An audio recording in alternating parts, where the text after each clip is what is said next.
This is Dan of Vagabond Awake. Two of my listeners who've been following me on my YouTube channel for a time finally jumped on a jet and flew to Thailand and Malaysia, and they spent a few months in each place. And they contacted me, and I asked them if they would be willing to tell their story about Malaysia, since that's a hot topic right now online.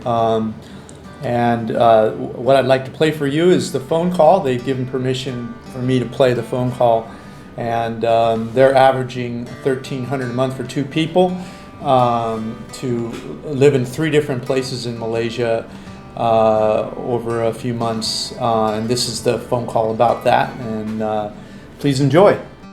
As we listen to the phone call, I'll show you some of my favorite pictures and videos of Malaysia. JT? Hello? Yeah. Oh, hi. Is it okay if I record this for my YouTube channel?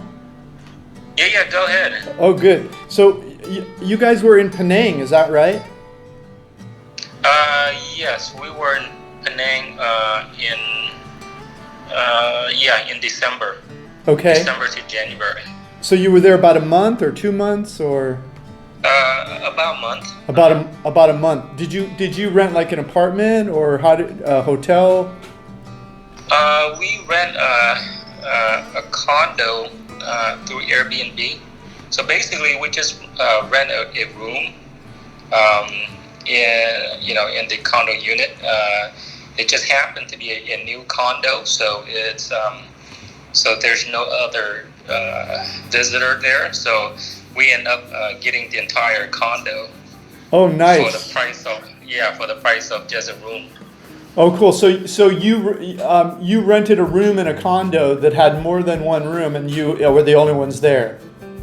That's right, exactly. Great. So do you remember what your nightly rate was? It was like about, I would say, like around $20. Okay. And that included $20 a night. That included AC and utilities and Wi-Fi, right? Yes, pretty much everything. Okay. And did you cook at home much, or did you eat out mostly?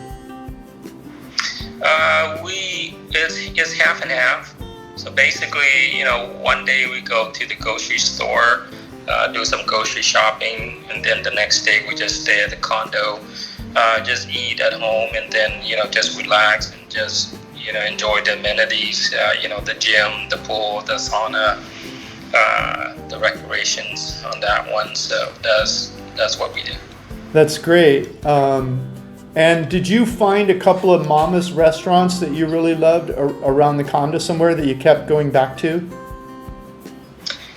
Yes, there's quite a few restaurants there, but there's one, chickens over rice and other Chinese food. Price is very, very low. I mean, and the food is really cheap on that one. So we do go there often as well. Okay.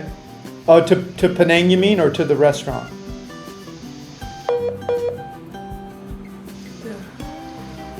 Yeah. Did you mean you go there often to Penang or to the restaurant? To the restaurant. Okay. And do you remember what your average was per meal? Like per person? Yeah, is the chicken over rice was like about 6 ringgit. Wow, $1.50. That's great. Yeah, so it's a pretty good size too on that one. And the duck over rice is about 6 as well. They also have roast pork over rice is about 6. It's really a good deal on that one. So normally, yeah, sometimes it depends. Sometimes if I'm hungry, I would order 2. One duck over rice, and the other one is just chicken over rice. Would you order 2 to eat at once, or would you take one home to eat later?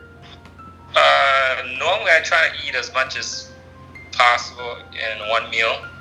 I try to do intermittent fasting, so try to do maybe like 2 meals a day or just 1 meal a day. Oh, I see. Oh, great. It sounds like you're doing the same thing I am.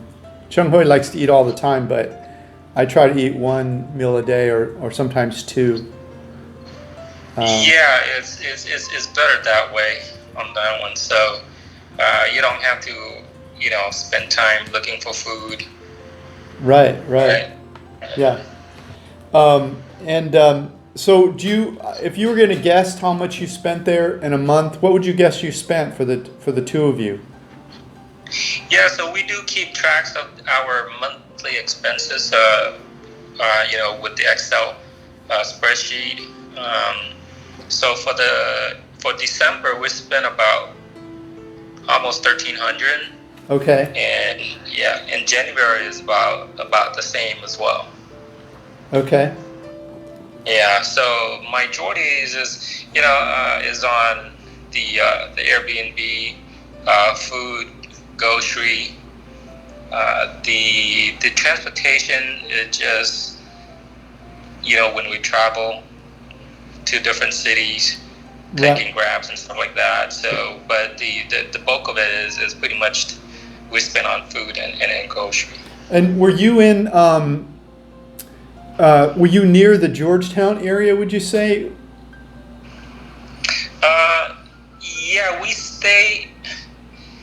stay in Georgetown the first night, and then a week later we came back to Georgetown. We went out a little bit north of Georgetown. That's where the new condo's at, and then we found out we really liked that new condo.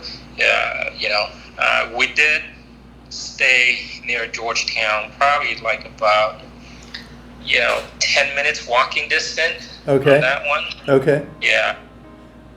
And did you get a chance to ride the public transportation there? Yes. That's what we do most of the time. It's just through the public transportation. Yeah, we do the same thing. So they're amazingly clean. They're air conditioned and they're on time. And so we really enjoy riding the public transportation there when we're in Penang. Yeah, once you get to know, the route and, the buses, it's very easy. It's quite convenient. It's so true. And then after Penang, you went to KL next. Is that right? Kuala Lumpur. We went to KL and then here in Malacca. Okay, and then KL. To get to KL, did you ride the ferry across and ride the train to KL? We took the bus from the airport to KL. Yeah. Okay. We got to the airport to KL, and then from the airport we took the bus into KL Central. Okay, so you flew up to KL. Yes. Right, on AirAsia, no doubt. Yes, AirAsia. Right. It's like under $30 each way. Right. And I'm just curious, do you pay extra for luggage? Yes, it was like about $20. Right. Yeah, they have. Chung-Hui likes buying those packages where it includes luggage and I think food. Because we both carry about 20 kg, and which is they require check bags on there. So anyway, and what part of KL did you stay in when you were there? I think it's, let's see here, not far from the KL Tower. Okay. Yeah, that's a great area. There's a running track there, and there's shopping, and there's movies, and the buses are all free in that area. Yeah, it's pretty good location. We walked from the condo to 𝐂𝐿 and then sometimes we walk from 𝐂𝐿 to Pavilion as well. So we do a lot of walking in KL. We do too. We took we took the public transportation as well to go from one place to another. Yeah, Chung-Hui is actually from Malaysia, and she wasn't born in the KL area. She was born up in the north, almost to Thailand. But I met her in KL, and so we've spent a lot of time there. I met her there in 2016. So we usually stay in the M City condos there, which is just a short bus ride away from the towers. And there's a great Chinese restaurant in that area that we love. Anyway, that's all on our Kuala Lumpur Retired Cheap Report, and the stuff we talked about a second ago is all on the Penang Retired Cheap Report. So were you in Kuala Lumpur for about a month? Yes, we were in Kuala Lumpur about 3 weeks before we went to Penang, and then we came back for another 3 weeks. Oh, nice. So you've really gotten to know Malaysia quite a bit. Is this your first trip to Malaysia? Yes, we came to Malaysia in November, late November. Okay. And where did you come from at that time? From Thailand. So basically, we left the U.S.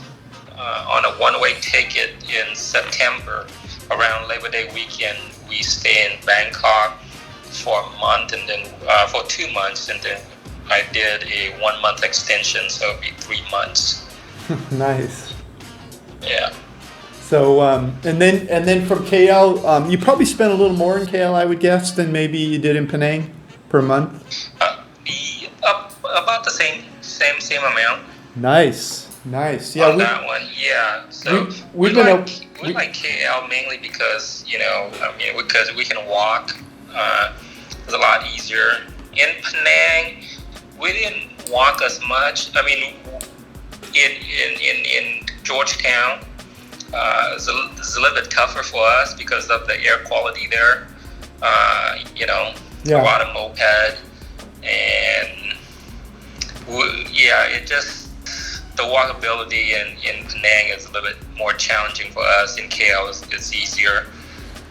Yeah, KL seems to have bigger sidewalks and more greenery. It's not as condensed because it's a relatively new city. And I think when I was texting with Penny, she said that the two of you prefer KL over Penang. That's yes. After staying at the condo, we would like Penang a lot too, mainly because the food is a lot cheaper than KL. When we go to the grocery store, we notice the difference in prices. Yeah. KL is good. You have more selection in terms of the places to go, the food, the restaurants. But it's a little bit more expensive than Penang, but not that much different. So it's still affordable. Right.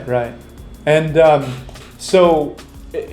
then from KL you went to Malacca, yeah? You're there now? Yes, that's right. Yes. And so what are your feelings about Malacca, Penang, and KL? And like how do you feel about Malacca compared to the other two? Malacca right now is extremely quiet. You see a lot of empty hotels and condos, a lot of empty malls as well on that one. We like Malacca mainly because of the air quality. It's hot, but you get the afternoon breeze on that, so which is nice. Like today, we pretty much walk all day, like around noon until 5 p.m. So we're pretty much outdoor walking, so no sweat at all. So that's quite nice on that one. So that's the main thing that we like is the air quality. That's the priority. The food wise, the price is pretty cheap here too in Malacca. But there's not much to do though. Not much to do here. There's no public transportation, Right. Grab is pretty cheap. I mean, you can go. We went to the Malacca bus terminal and back to the condo. It's only like about 10 ringgit on that one. So Yeah. So it's not bad. Except it just doesn't have bus. I mean, other public transportation. Yeah, It sounds like you have the same impression of it as we do. It's like a really cute little community, but it's just not as much to do there. It has a lot of colonial stuff because you had the Dutch there, and they preceded the British, and a lot of it's a great little condensed walkable city area, which is really nice. Oh yeah, yes, yeah. I mean, like I said, we have no problem walking at all on that one, so Yeah. we like that, So it's a good form of exercise. So how long have you guys?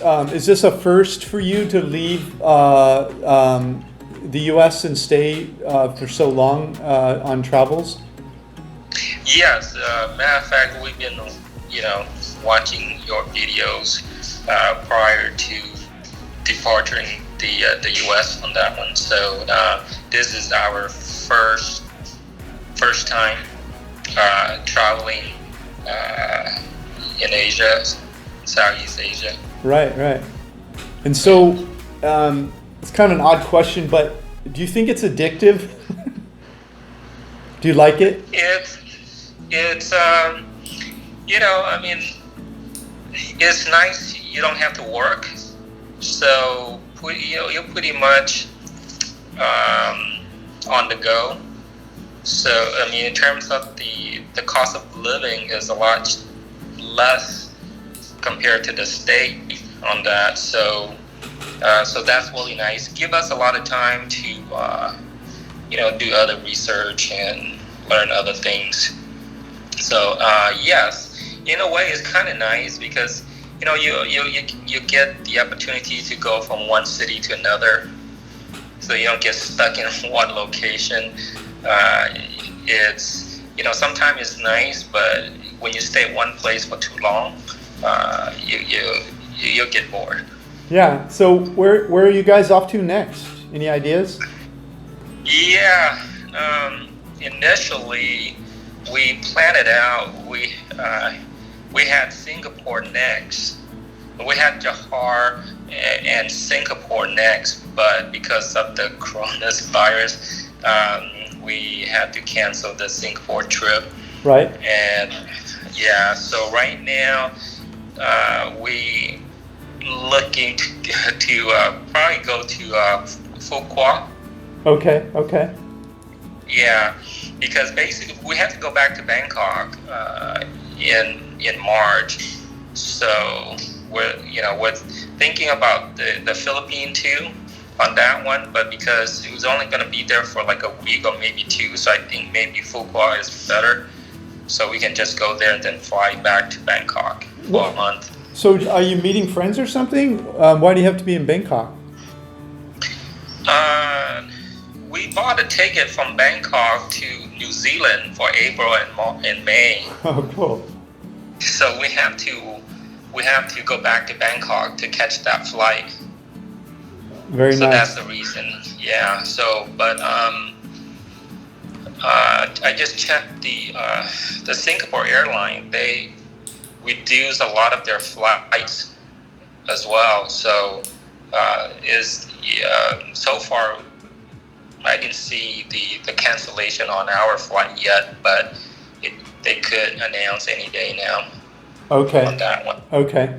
Interesting. Yeah. Yeah. Phu Quoc is nice. If they end up canceling you, it's also Vietnam's a great spot. As if you're watching my videos, we really enjoyed Vietnam. The food, the people, everything is lovely. And also Cambodia are both easy jump offs from Phu Quoc if you end up not going to New Zealand. Yeah, I mean, I think if we're not going to New Zealand, then I think my choice is either come back here to Malaysia for another 90 days or go to Portugal for 90 days there. Oh, nice. Nice. Yeah. So we saw your video on Porto as well. So we might go there or somewhere in Europe. Yeah, that's a lovely area of the world, no doubt about it. So, yeah. So The weather should be better around that time as well. Right. Yeah. Portugal's going to be good. April, May, all the way through October and November.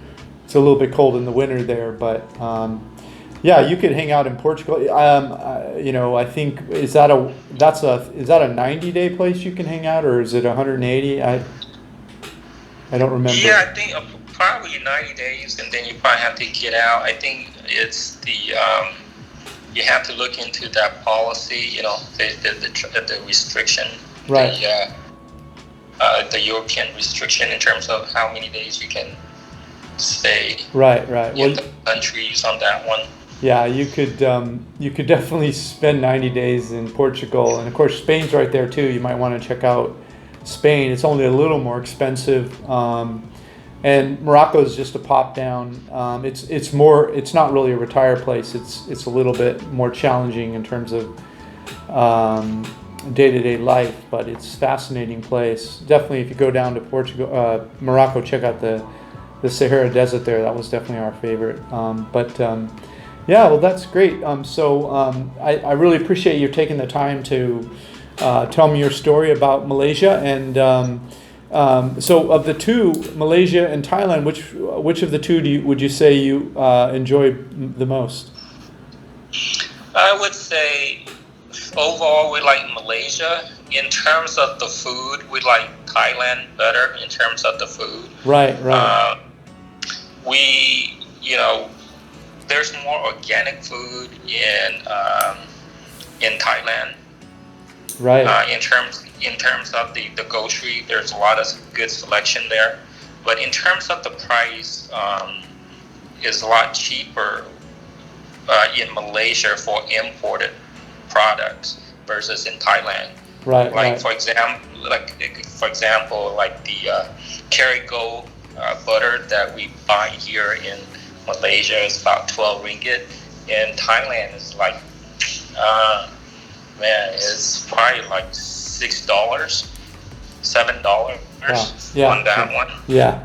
Yeah. So yeah, I mean, we like Malaysia. The weather is nice too. It's not as hot as in Thailand. Yeah, that's true too. So, JT, do you have any questions of me before we conclude?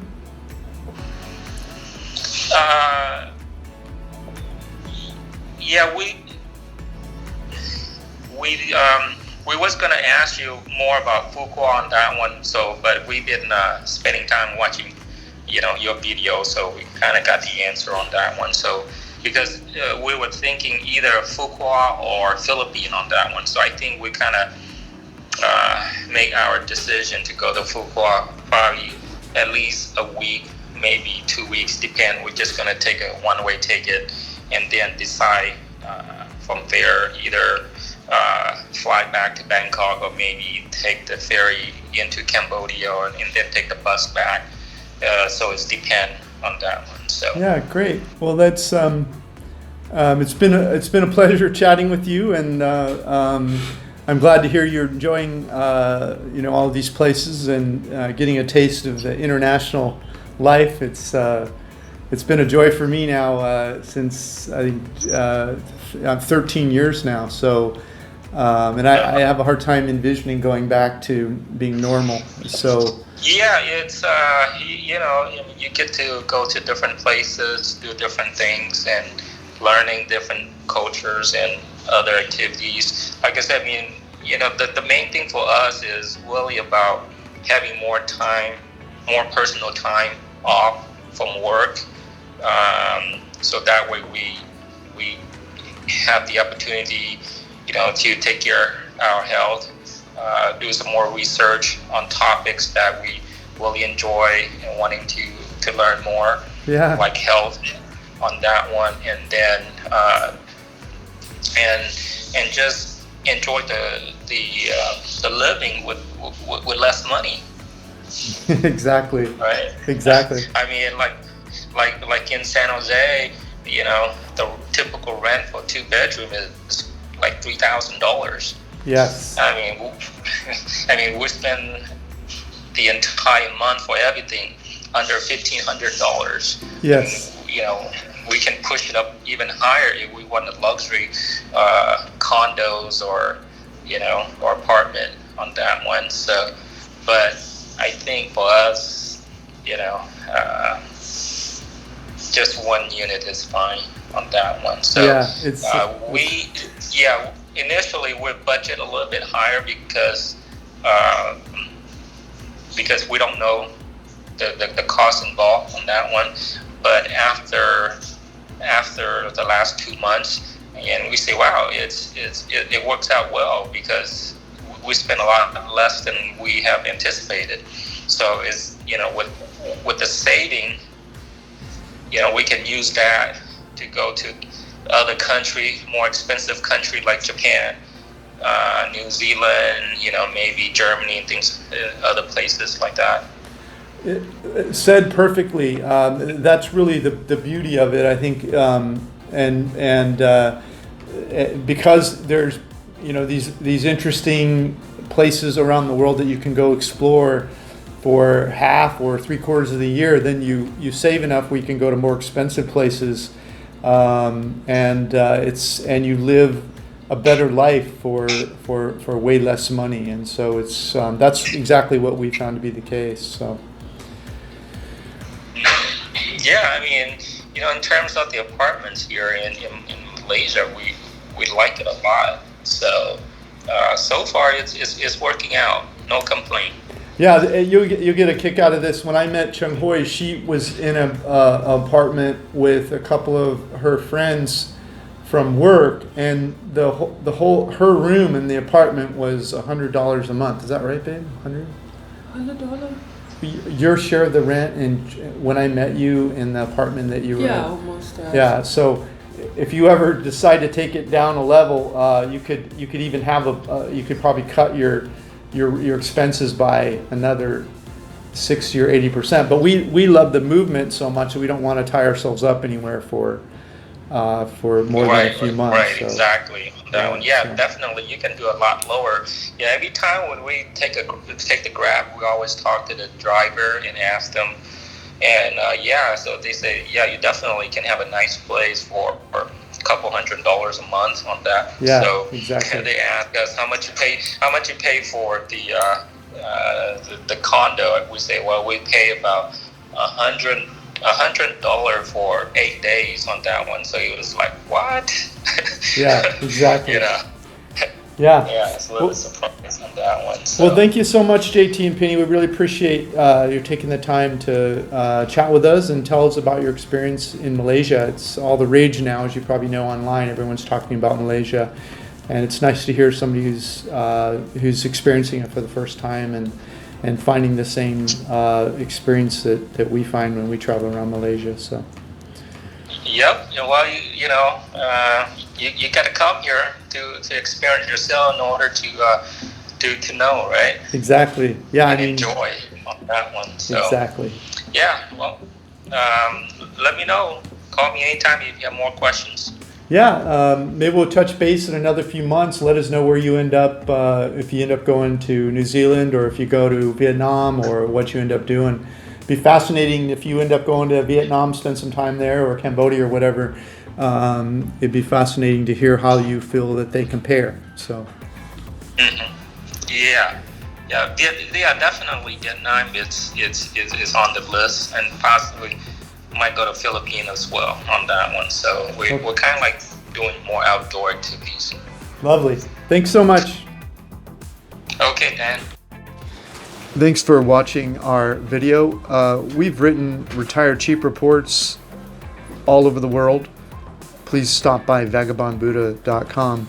Take a look at the reports we have and see if you would be interested in finding out how to live the international lifestyle for less than half of what you probably thought it would cost. This is Dan of Vagabond Buddha. Hey, if you're enjoying this video, could you please like it, subscribe, or comment? Any of those would increase our rankings in the search engines, which would help our business greatly. Thanks so much in advance.